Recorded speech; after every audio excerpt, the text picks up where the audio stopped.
welcome to Africa Digest on Channel Africa, the African Perspective, broadcasting to you from our studios in Johannesburg, South Africa. You can find us on www.channelafrica.co.za. My name is Samora Mangesi, and I am in studio with Joala Nitulo as well as Neto Chimani. Top stories on Africa Digest at this hour. Cracks in Malawi's Tonse Alliance government have emerged. Concerns raised in Zambia following hoisting of a rainbow flag as the world commemorated International Day Against Homophobia, Biphobia and Transphobia. Concerns are being raised in Zambia following hoisting of a rainbow flag as the world commemorated International Day Against Homophobia, Biphobia and Transphobia that falls on the 17th of May 2022. Two European flags, that of Sweden and Finland, were at the Swedish Embassy hoisted alongside a rainbow flag that symbolizes lesbian, gay, bisexual, transgender, intersex and queer LGBTIQ IA+ support, with the fourth one of the European Union. Our Zambia correspondent Arthur David Segopo from Lusaka now shares his report. The two countries raised the flag that symbolizes LGBTIQ support on a day called International Day Against Homophobia, Biphobia and Transphobia. But this has raised concerns in some Zambians because the Southern African country has premised itself as a Christian nation according to the preamble of its constitution. The Swedish Embassy posted on its social media platform Facebook, open quote, "Today, on Ida Hot 2022, the Swedish and Finnish embassies fly the LGBT flag in support and commitment of LGBTI rights. LGBTI rights are human rights, always and everywhere. Stand up for human rights." Close quote.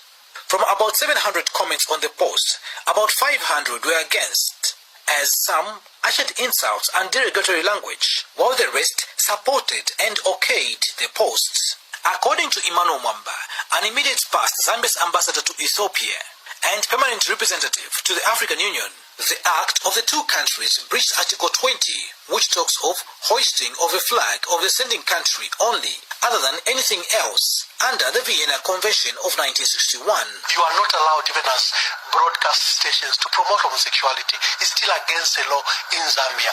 So our guests, as receiving states, all these embassies, are obliged to follow the law. There's been some argument that no, this is their own land. Well, that's why I cited various authorities of the 1961 Vienna Convention.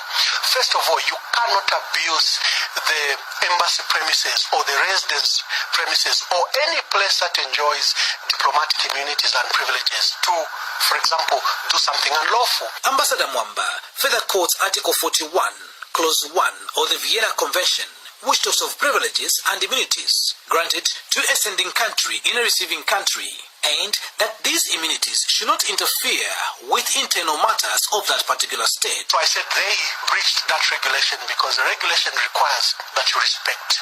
Others are of the view that the act performed was within the precinct of the embassy. For Panel Southern Africa, an organization whose one of its mandate is human rights, has this through Vusimuzi Sibanda. Our understanding is that the hoisting of the flag as the members of the international community was part of the recognition of the provisions of the Universal Declaration of Human Rights, of which Zambia is a state party.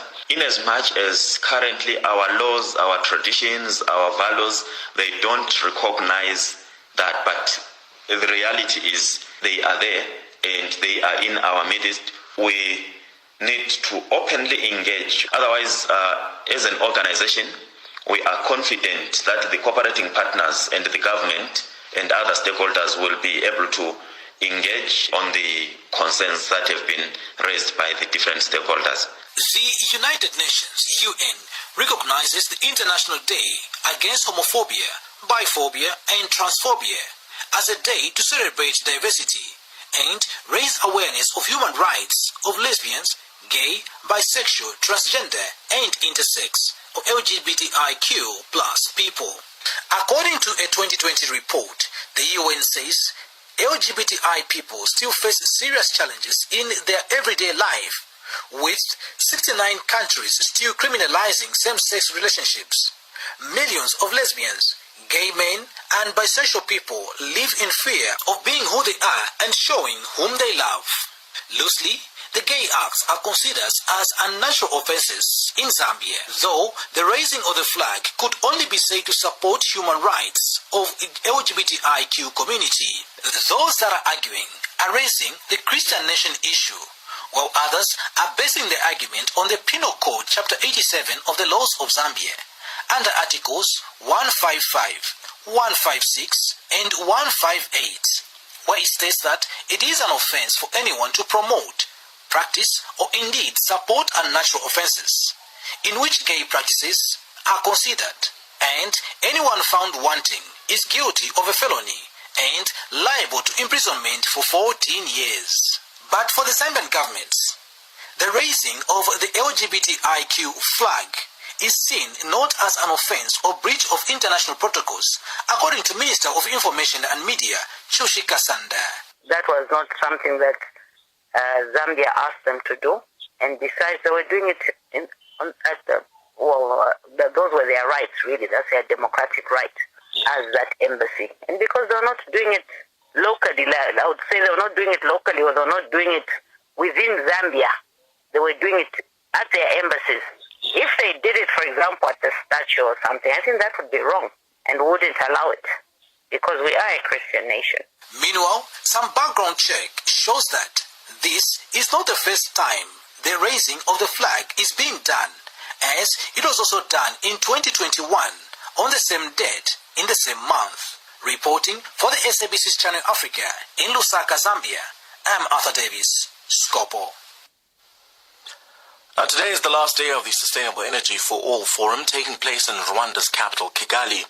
The 3-day event provided a space for voices from around the world and across the sustainable energy movement to share success and a vision of the future. For more on this gatherings, Economiso spoke to Harriet Lamb, CEO of Ashden, a UK-based climate solutions charity.